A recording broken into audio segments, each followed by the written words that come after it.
case-by-case basis, tried to define what that was, and ended up actually talking about narcissism and even exorcisms for the extreme evil possessions, which he was part of on a couple of occasions. And then he ends his book by talking about Vietnam and groupthink and how people who are basically just people are capable of killing villages of women and children and just by following orders. So let's kind of try to integrate this information and this thinking. So let's go back to the mind map. So let's acknowledge that there are good forces and evil forces, and that we can recognize evil forces because they align with, I would call it, reference back to Freud, the death code. There's the death code, and then there is the life code. And so people who are enrolled, so to speak, committed to life code are people who are interested in enhancing other people. They're interested in bringing out their own life. They're interested in being a +1 to the planet. The people who are interested in the death code are, just for lack of a better way to say it, they're the shadows that are cast upon the human race that instead of elevating us, instead of making the world a better place, drag us down, or worse, end us up in clash and fallout, and hopefully not in the form of a nuclear holocaust. So let's stick with the mind map and keep going down the yellow brick road of this process. So if you look at panel number 2 on the mind map,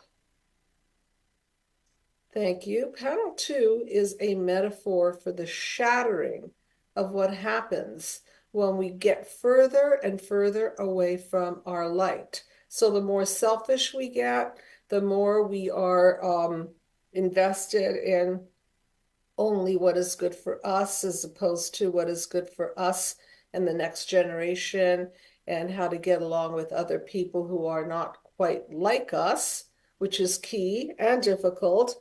The more we get shattered, and the more we get shattered, the further we move away from our light. And the further we move away from our light, we end up in panel number 3, which is a DNA encoding of horrible core beliefs and horrible world beliefs that take us into a very fragile structure. I will call it a worldwide narcissism, okay? Worldwide way of encoding me. So panel 3 is really the me panel. I matter, I'm important, I. And as you could see, that the more we're wrapped up in a horrible system gone wrong, a system that doesn't perpetuate life, that doesn't perpetuate sharing and caring of other people, the more we create toxicity around us. And if you could see the toxic haze in the background, then you could see that we're just really creating a system gone wrong that is going to end up in, we'll move now to panel 4, 5, 6. So if you look at panel number 4, you could see that if we don't get it together as a human race, we're going to end up in chaos. And that's pretty much where we are in a general sense. You could see that the people on the ladder are hurling around. There is no rudder. There is no direction. There is no north, south, east, and west. There is no sense of security. And the people are not in any way, shape, or form joining forces. And so that you could see that metaphorically, this is a panel that represents the human race unraveling, falling apart into the abyss of chaos. Now, what happens when we are disoriented and we're chaotic and we have no compass, so to speak? We end up trying to defend ourselves because we no longer feel safe. So let's move over to panel number 5. And panel number 5 is what I call on a global scale the ism panel. They represent these isms that I talk about, isms of politics, isms of racism, isms of nationalism, of any kind of ism that splits and divides us. So you could see that isms don't join together, but of course that they could. So just because you are a certain ism and you belong to a certain race, religion, country, philosophy, that doesn't make you of the darkness necessarily. It just means that you have your own belief system, you have your own boundaries, you have your own community. Chances are you eat certain type of food, you have a certain religious belief, perhaps you have philosophical beliefs, and all kinds of things go with that. The way you eat, the way you dress, the way you think, the way you raise your children, the way you organize your family structure, the way you educate your children. So these isms are not necessarily a bad thing, but what is a horrible thing is panel number 6. So if you look at panel number 6, you will see that these isms are not exactly friendly. So they're not joining forces, they're not respecting each other, they are not taking the light from each other. On the contrary, they're competing with each other. They are trying to annihilate each other. So you could see that panel 6, which represents the clash of the isms, is a metaphor panel for global breakdown. And so you could see that at the tip of the interfacing between the two isms is light. And so let's also address the fact that we are living in a world of ambivalence and polarity. So what could that represent, the light in the middle? It could represent breakthrough, could represent finally seeing the light and connecting to the good of humanity and waking up, or it could also represent a breakdown and a destructive force. So let's refer back again to eros and thanatos, Freud's term, Greek terms for death and life. So panel 6, we're always in panel 6, we're always fighting death code, life code. We're always trying to figure that out. Which side of the fence are we on? What philosophy is right? What political belief systems hold true? This is not going to change. People have differences. I'm not concerned with differences, although some differences may mean that it's just so far out there that the differences actually mean that they don't want anything to do with other differences. Oh, we have a caller. Thank you so much. I appreciate you calling in. Yes, what can I call, what name should I call you by? Yes, can you hear me? I could. Oh, okay, great. I was literally going to pick off where you left off, telling the audience about how differences are so extreme to the point that it's radically disconnecting. I mean, I live in Philadelphia, Pennsylvania. Yes. And there was the presidential debate, which was in Philadelphia about a couple of days ago, Sure. And no one could speak about it without there being such extreme outrage. No one could agree to disagree without even wanting to share a sandwich. Nobody. And it's so yeah, and even the fact that there was a political I have to watch my words because I'm on YouTube, but someone tried to basically hurt a political candidate. The fact that some people think that they should have, this person should have been hurt, or I don't want to say the rest of the word, it is so damaging that there's such vile hatred. And I was there in Philadelphia. Well, I was in Philadelphia, but it was in like 3 hours away, and I felt this visceral of hatred, and it was pretty darn scary. And it's disconnecting to even want to reach out and to just for our own safety. It just, there's such. I had it, but also, I had a dinner. I guess you could say a dinner with two friends, and there was something on the news that came up, and then it became a political debate, and now no one's talking to each other, and but there were other things involved, but it was mostly that no one is speaking to each other. Yeah, that's they got so heated up over the discussion. Right, the Democrats. I'm sorry.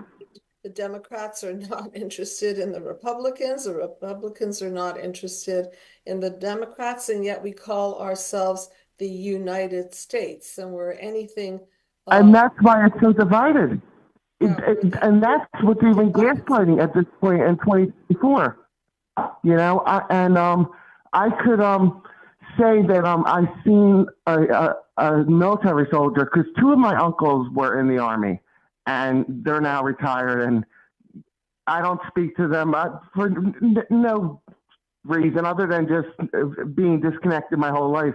But they keep in contact, and one lives in California, one lives in North Carolina, and all military vets and retired. However, they're the most private people you'll ever meet, and the kindest and the most respectful. So, but there's such disconnect that no one nowadays you cannot have. There's no United States, and there's no united countries, and it comes down to even neighborhoods. Everyone just shuts the door. No one talks to each other. Correct. Right. And that's the saddest thing in the world, is that we're scared of each other. We're scared to tell the truth.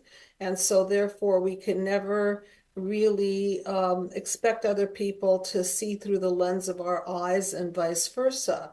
And without that ability to do so, we're never going to achieve panel number 7, which is interconnection. If you look at a panel number 7, and just use it as a lens through which we see. Some people see through the blue lens. Let's just use that as, you know, the Democratic lens, or the red lens, the Republican lens, or any kind of lens you want to put on it. When we're just staring through our own lens for the sake of aligning ourselves with an ism, just because of what, I don't know, but if we're not really self-examining and standing in each other's shoes, then all we can expect is clash. We're not going to learn from each other. We're not going to in any way do the best in the world to understand each other. And you know, that's my job, right? My job is not necessarily to agree or disagree with people, although sometimes I vehemently do. My job is to understand their consciousness, understand the cause. So do you see how complicated this is? Everybody's got different lenses, and it's not aligning. Yes, and I could also see exactly how disconnecting it is, because unlike I don't even speak about religion, because I think that is extremely personal. And I had a friend that I did have to cut off because they tried to tell me that I need to forgive my mother and tell her that she needs to see the light. I said, I'm not going to her house. And it led to a complete disconnection of the friendship, because he was standing by his religious beliefs. He's like, well, go to your mother, tell her you forgive her for. I said, well, she's not sorry, and I'm not going to put myself in danger. And they kept rambling on, and I just had to set boundaries. But and then I went to let's just say um, see a different side and say, okay, maybe I overreacted, but then they did the same thing differently again. So, but then I could see how there's this disconnect. I didn't mean to shuffle through um, topics, but yes, there was a friend that was religiously preaching, and I just said, keep your opinions to yourself. Right, And even if it's politically, everyone's entitled to their political outtake on everything. But when it's done, let's agree to disagree and have a great day and wish each other well. And that's the best part of human healing. Instead of saying, cursing each other out or, yes. I'm not looking to curse anyone out. I keep my mouth shut at this point. But I do see how it triggers down to neighborhoods and people just are so disconnected. No one even speaks to each other. And it's, I'm 44 and I remember even 20 years ago how society was so different. People were even cared about each other. The empathy is so low. And I say it. I do say it. And it gets worse because 𝗬𝗏𝗏𝗧 refers to this, I'll call it groupthink, that when you become steeped in an ism, and then that ism has an army, and that army is telling you to go kill a bunch of people, and you're not a natural born killer, and you don't even hate these people, you don't even know these people, right? And they're telling you to kill, then you're being asked to basically put your own values aside in order to subjugate yourself to something higher. And if you're going to do that, then you better make sure that that something higher is for a higher good than just what you're thinking. So oftentimes we're just trusting that they know what they're doing, they know what their goals are, and then it becomes very mechanical, like an army is mechanical. Do what you're told. Here are your weapons. Yes. Go kill these people. You don't even know these people, right? Sometimes I Yes. liken it to animals. I eat animals. I'm not really happy that I do because I love animals, and I don't mean only how they taste. I just love animals. Okay. Now, if I had to kill my own animals to eat, guess what? I wouldn't. I just wouldn't.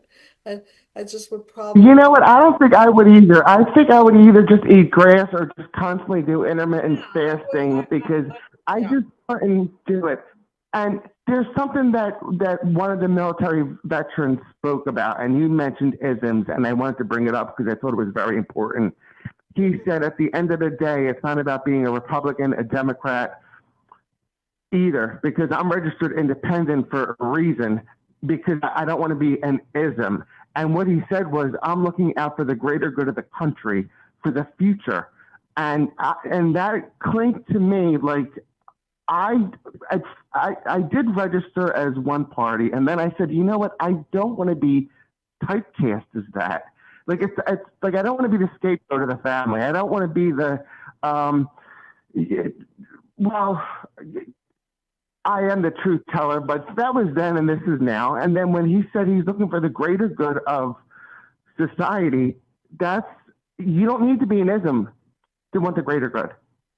Yeah, And that was the that's whole that's where idealistic. I'm at, where I've been at for the past 10 uh, since I decided to do healing, and look at the big picture and what's the greatest good for society? What's the greatest good for my well-being? And it's just closed off. I don't think there's no answers. You just are we just going to have to keep rolling with it? I mean, can you give answers that It there's this? looks like that, doesn't it? It's just that unfortunately we can't avoid the truth that we're all interconnected. And if empathy comes back full force, which, it's dwindling, then if I hurt you, I hurt myself. If I hurt an animal, it hurts to hurt. I love people to hurt other people. It hurts me to hurt you. Isn't that a beautiful thing?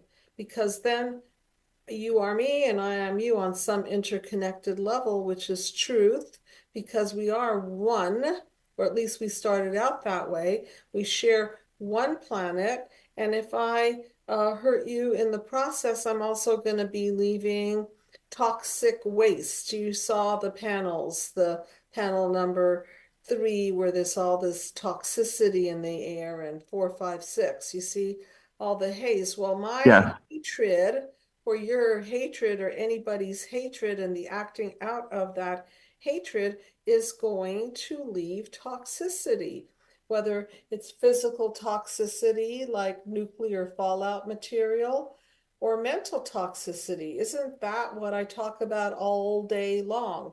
That if you don't clean up your multi-generational past and you're going to hand down psychopathology with the emphasis on psycho, you're going to be leaving toxicity to the next generation. So we've got to figure this out, or we may all be right in our isms, but it's going to blow up in our face. So what do you do? How do you establish if one ism is evil versus another ism is good? Well, I think the buck stops where one ism is trying to let's go back to how we treat patients. If there's physical abuse, sexual abuse, verbal abuse, smothering, controlling, narcissism, if our isms are doing that, they're not healthy isms, right? Same way as if people are doing that. If people are sexually abusing other people, they're not healthy. If they're verbally abusing, they're not healthy. If they're trying to control and smother, they're not healthy. And unfortunately, on a global level, we do not know how to play a bigger, better game of life because we have given up. We are now in power and control. Maybe we always have been. We power over each other. We're trying to control each other rather than gain the good from each other, which is really my panel 7. That's my dream, okay? Is that I could say to you, oh, okay, are you Italian? Great. I want your recipe for spaghetti and pastas and whatever Yeah. you have, and wine and cheese and whatever. And I want to know about your artwork, and I want to know about how you've created this beautiful society. And I want to absorb that and take that into my ism and bring that into my community and share that, and vice versa. And I'm hoping that that other person or nation or country will say, what beautiful culture you have. Wow, it's really different than our culture, but what a beautiful culture you have. Well, Somebody I think what. I'm sorry. I thought you were. Because what I had to have added was I do come from an Italian background. However, there was a time that I was. I'm also half Spanish, Irish, and German and Indian as well, and that stems into even my vision, how certain things have happened. And it's interesting because I could not even when I was a teenager and I started to look very Hispanic, Latino, they say, because I cannot identify as Puerto Rican. My grandfather was from Central America, then he moved around and he changed his name. He was a womanizer. But I was never able to identify as Italian, even though I had an Italian restaurant, Spanish, because I was like the whole melting pot. So it's like even growing up, I could never fit into an ism. Maybe that was how the whole narcissism thing started to swim around, because I just couldn't conform to one. I'm the whole Yeah, because Today we're, what is that, 23andMe or the spit test, which I've never taken. I'm sure I'm pretty Eastern European, pretty pure because my parents are Hungarian Jews and my grandparents are Hungarian Jews and everybody seems to be a Hungarian Jew. So, I'm pretty clear on my ancestry. It's just that it's not that clear anymore. There are people that identify as part this and part that and part everything. And my dream has always been that before we are an ism, which I have no problem with being a Judaism. Literally, my name is Judy and I am a Jew. So I have no problem with being a Judaism. I love being Jewish. I love my culture and traditions. But what were you going to say? well, you also said in other episodes that you've read so many other religions, just like I related to when you said you read the Christ consciousness and you read this and that. So I was able to, because I don't really identify myself in a specific religious creed, but I respect everyone who does, and that's what's lacking is just the respect. That's what's lacking. Whoever you are, whatever you Yeah, are, is whatever, but respect and deserving of respect. You don't have to agree with it. You don't have to join that tribe. It's just that you don't have to nope. annihilate that tribe either. And that's what's going on a global scale. I mean, come on, when you've got Al-Qaeda and people crashing into twin towers and crashing into countries and clashing with religion and politics and everything, then we've got to take a step back. I just wanted to, for a minute, go to panel number 2, which is representative in my mind map of the cracked lens of perception. And also from a mind map model, when I work with people, it represents the amygdala and how important the amygdala is in all this. Because Yeah. what That's I'm a very tough panel, number 2. what's that? It's a very brutal panel, how everything just crashes, and it's a shame because it's so scientifically accurate how wonderful it's done, but at the same time you could feel it in your stomach as like, oh, you could just feel the downfall of humanity or just society, and then let's go back to family, and then it all just Yeah, and the reason I'm pointing to panel number crashes. 2 right now is because panel 2 is our amygdala. It's the fight, flight, freeze, and fawn mechanism. And if we're always throwing ourselves into global threat, where do we get to relax and think and sort things through? It's almost like being in PTSD all the time. The world is in PTSD, and then we're surprised that people are firing guns off for stupid reasons or reacting to things that are not even all that dangerous and reacting as if they are dangerous, or vice versa, acting as if they're not dangerous when they are. Everything is just like upside down, isn't it? And there's no clarity. So that's why instead of going for that big picture, join the human race, healing global disconnect, which is quite a project, I decided to get on the micro level. Let's calm down. Let's learn how to emotionally regulate. Let's teach our next generation how to have boundaries. And let's give our next generation the kind of love and mirroring and attunement that makes for a healthy human psyche. When you are in a war zone, it's impossible to really have an environment where the mother could calmly breastfeed, or the father could be protective of the mother, because oftentimes the guy's off to war and the mother is left vulnerable, and then everybody's being blown apart. So you could see how important it is to be You able. know what's so important about you said that, Dr. Judy, and I had to tell you once before I hang up the phone because I love all your shows, but I just have to tell you first of all, I'm not a I don't want to say Republican, Democrat, anything ism. What I want is for the greater good of this country in terms of just general protection, human decency, and just safety and a better. I became a little bit conservative, but I'm still very, very open-minded and just the good of the country without putting myself under a stamp and then marked for life like a tattoo. But yes, I just have to say I'm respectable, and if we could get back respect. But I did have an uncle who joined the army, and my grandfather had 5 kids from my grandmother, which was a second relationship, and he slept around. He was a womanizer, and my uncle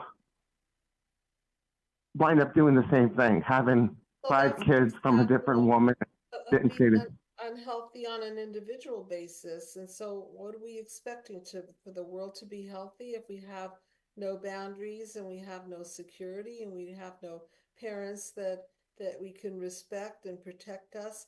It doesn't bode well for forming a human race. But I just wanted to get back to the trauma, whether it's childhood trauma or a combination of childhood trauma plus worldly trauma. What we're seeing is that the world events are a macro version of our internal structure. So you've heard the expression, I'm sure all of you have heard the expression, as it is above, so it is below. As it is below, so it is above. So if in our below we're not well, then on a macro above level, it's not a pretty picture.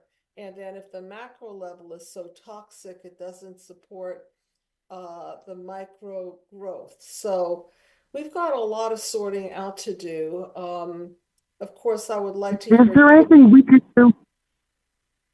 I mean, me, right now as a listener, a viewer, and a participant of the mind map, is there anything I could do? I mean, you walk around the block. I mean, I'm talking about human disconnect.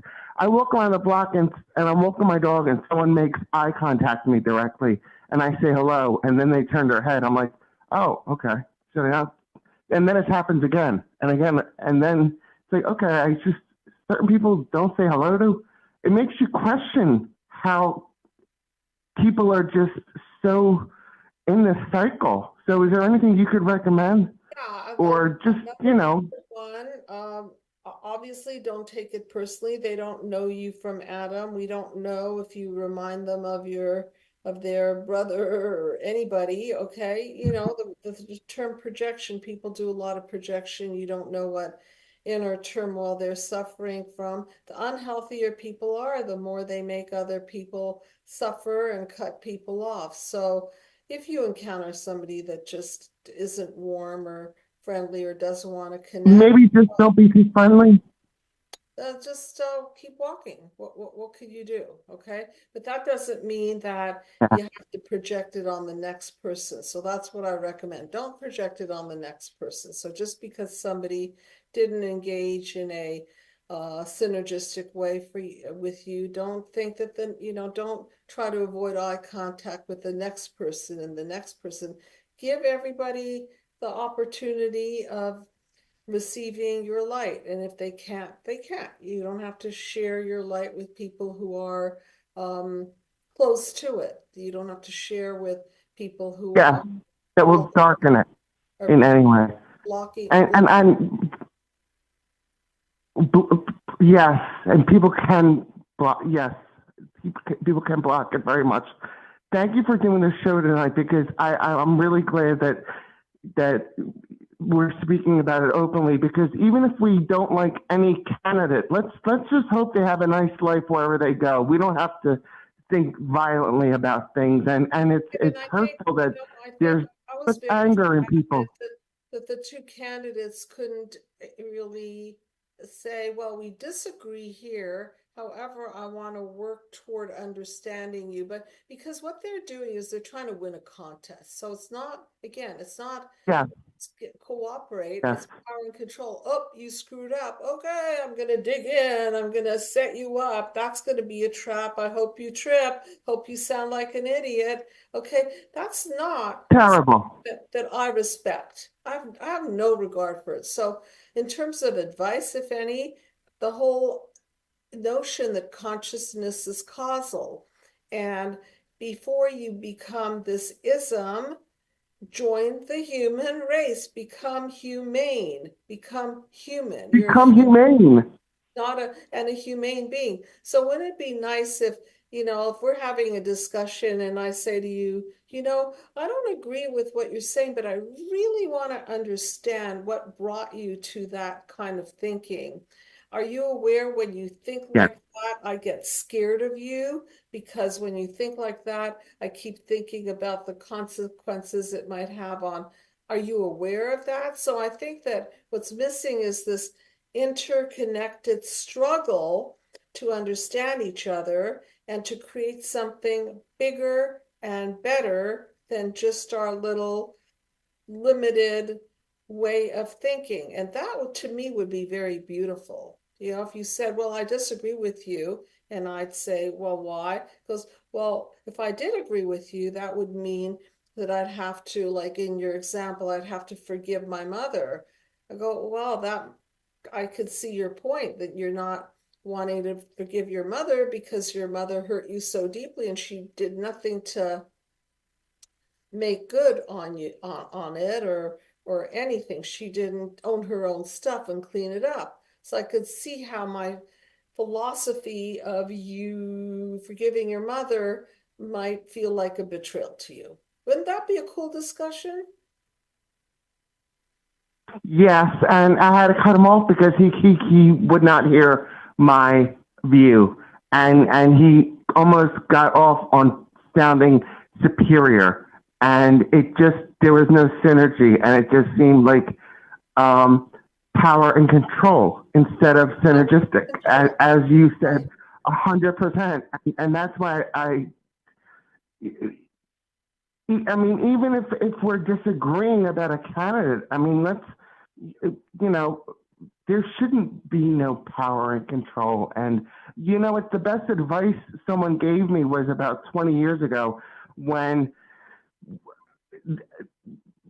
the politics were up in the air. It could be a little bit, maybe 24 years ago, but they said, Bobby, and he was very stern. And he said, when I go into that box and vote, no one knows who I'm voting for, and I'm going to keep it that way.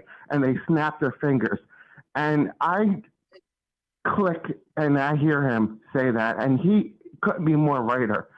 And this is another. I think that's not a word. He couldn't be more true because there's nobody. But now everyone's throwing it in their face, and if you don't like it, then it's just everyone's so vulgar. But he just snapped his fingers twice, and he said, "When I go in that vote, there's a reason for the curtain." And I wish it was like that again.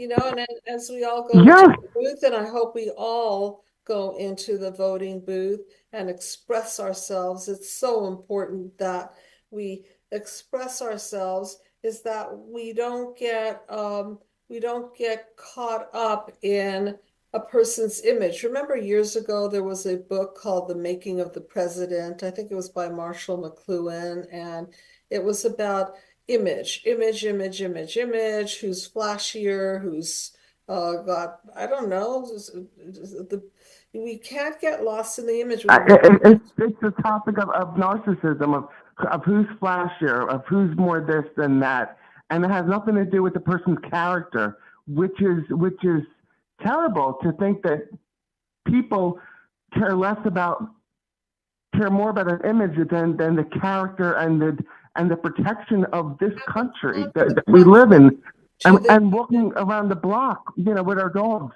and going to a store and doing simple things. We have to protect because here's the thing, the country comes down to a state, and then it comes down to a city or a town, and then it comes down to the neighborhood and the community, and that's where we're at right now. So I do see it. I do see a separation.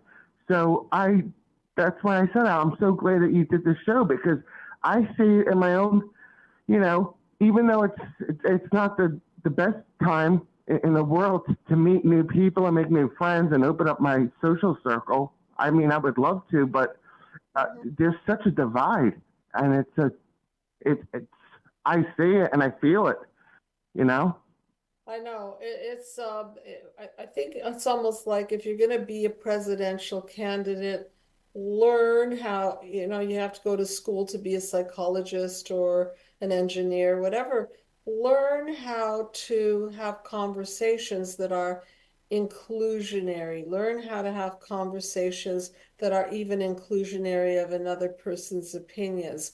Don't use people as words against them. Question until you have clarity. How's that to end the show on the notion that don't just try to checkmate people. These are people. These are people who worked very hard to become candidates and went through life-threatening situations to be up there in, this is a dangerous thing to be a candidate for the president of the United States. That's like saying, wow, I can die any minute. Somebody could assassinate me. We got to have a little bit more respect that they're up there to begin with. That's a pretty brave thing to do. But I'd like to hear more about people really trying to get what they're saying as opposed to position and ism themselves and try to trap and control and embarrass the other candidate. That's the kind of discussion that I'm looking forward to, and I hope that that I'll hear it sometime soon, especially before the election. So I want to leave people with the idea. Pardon me? Right after former President Donald Trump was assassinated in Pennsylvania, I came home and I watched it, and I literally busted out crying. And I don't want people to get, I don't want to get a few to hate mail, but it wasn't even literally about him. It was the fact of the hatred was so visceral. No, well, I've also seen things about Kamala Harris. Someone said, "What do you hate about Kamala Harris?" And the first thing I thought about was, I don't hate her at all. I really don't. And other people wrote, I don't hate her, but I don't agree with this. Or with Trump, it's like, oh, I hate. But it's just when it goes to the point of wanting to just off someone, or as you said, assassinate. I didn't want to say that online, but you said that, and it's scary. It was literally scary. There was Robert F. Kennedy saying, whose father was assassinated, saying that he's seen it and it was horrible. Had it not been the jerk of the turn, he would have been dead. Yeah, of course. I think that there's got to be more regard, more respect, more kindness from candidate to candidate, and let the issues be clarified and questioned and try to see through each other's lens, and then let the American people see the thought process. It's sort of like, remember when you're turning in your math homework, you don't just want to turn in the answer. The teacher wanted to see, how did you arrive at this place? And that's what's missing. Well, how did you arrive at this? How did you arrive at that? What made you think that that's going to be better for the general public? This is the kind of stuff that I want to see. So, no, I very much appreciate you calling in. I think I spoiled my audience. You should have been one of the debate moderators, and I'm just going to leave it at that, because you would really bring such light, and it's just so refreshing, because I just want to, Dr. Phil, of all people, I know you're Dr. Judy, so, but Dr. Phil did interview one of the military men, and two uncles that are in the military who are very they mind their own business, but the military man said, I want the good of this country. I don't want to be labeled as Democrat, Republican. I want just the good for my country, my children, my grandchildren, just the safety. And I just want to leave it at that. It's literally, I hate to say this, it's heartbreaking. It's sad, because it stems down to communities and towns and our neighborhoods, and it's really just sad. But I'm sure, as one philosopher once said, you might know his name, this too shall pass.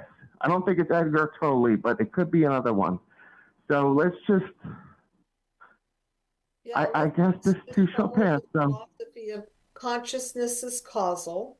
Remember, Max Planck, father of quantum physics, consciousness is causal. And if you're in the consciousness of power and control, you are absolutely going to get chaos, defenses, and breakdowns. If you're in the consciousness of wanting to empathize and share and grow and be the light to the human race, you're going to be in 7, 8, 9. So just keep that in mind. The mind map really is predictive in its value. So all you have to do to get to panel 7, 8, 9, and I'm not suggesting that it's easy, is to be humane, be the light, have empathy, understand each other's perspectives. Don't try to destroy another human being just because they're not you. That's true narcissism, isn't it? Oh, you're not like me, therefore you're bad. Okay, well, there goes the world, right? Nobody's like nobody. Even within a culture, everybody's different. Even within a religion, people are different. Okay, I'm going to end the show. Thank you so much for calling in. I hope next time I get callers and we're in a very, very we're always in a delicate world event situation. And just remember, humane. Join the humane race. You're human, but now it's time to become humane. Thank you so much for joining in, and thank you for your call in. I really appreciate it. Good night, everybody.